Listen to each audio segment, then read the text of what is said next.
Assalamu alaikum warahmatullahi wabarakatuh. Welcome to another episode of the Young Muslim Network this Ramadan on our topic sports betting and gambling. It's a pandemic among the youth. And today, our guest for today is Sister Maryam Islam Ariwemako. Please say something alaikum to our audience. Assalamualaikum warahmatullahi wabarakatuh. Thank you for coming on this show to discuss this very vital topic. So, my first question is, when we say betting, what comes to the mind of our youth is sports betting, the one they have to go to Baba Jebu and all of that. But this thing occur even within ourselves and all of that. Can you please shed light on how it can occur generally, just within ourselves? Now, Bismillahirrahmanirrahim.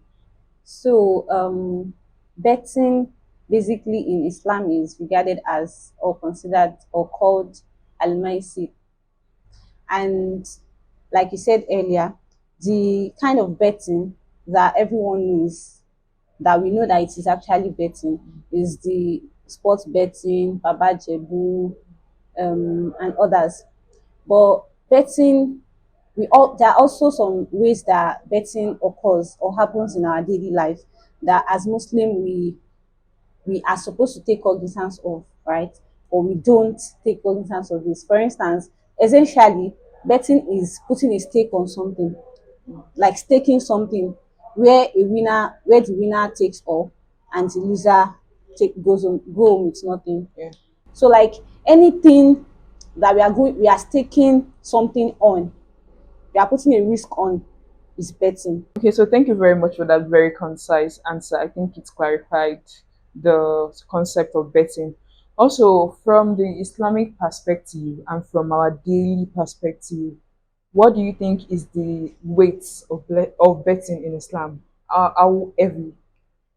Um, Betting is strictly prohibited in Islam, and the heaviness of or the weight of betting can be said to, we can infer it from where Allah says that innamal khamru wal maisir. Allah was talking about intoxicant. Intoxicant is haram, right? No. It's prohibited. Mhm. And the punishment for any person who engages in or takes intoxicant is 80 lashes, where Allah says in Surah to know.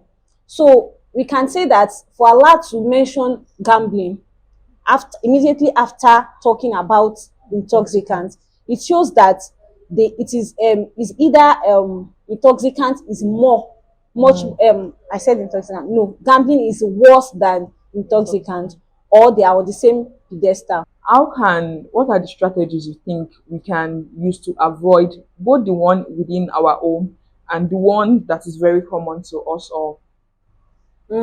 Basically, I think that the first thing that I would say to be a strategy is going back to the words of Allah, where it says that Ya ladina amanu ati'u Allah wa ati'u Rasul.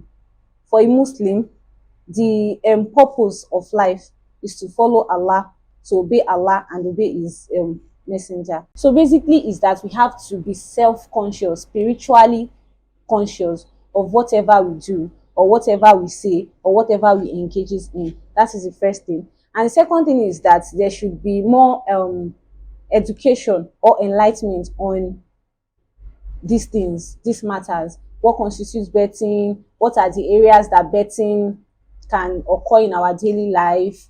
How can we unintentionally engage in betting and all that? So, what parting words do you have for Muslims generally, whether they are suffering from addiction, betting addiction, and all of that?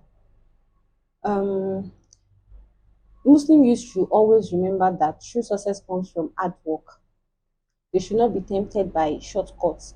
Invest in yourself, your faith, and your future. For people that are suffering from addiction, they should seek for guidance. They should seek mentorship with religious leaders that can guide them and monitor their growth towards overcoming their addiction. May Allah subhanahu wa ta'ala make everything easy for us. I mean, thank you very much. And this is our wrap up this episode of sports betting and gambling in Islam this Ramadan. Thank you very much.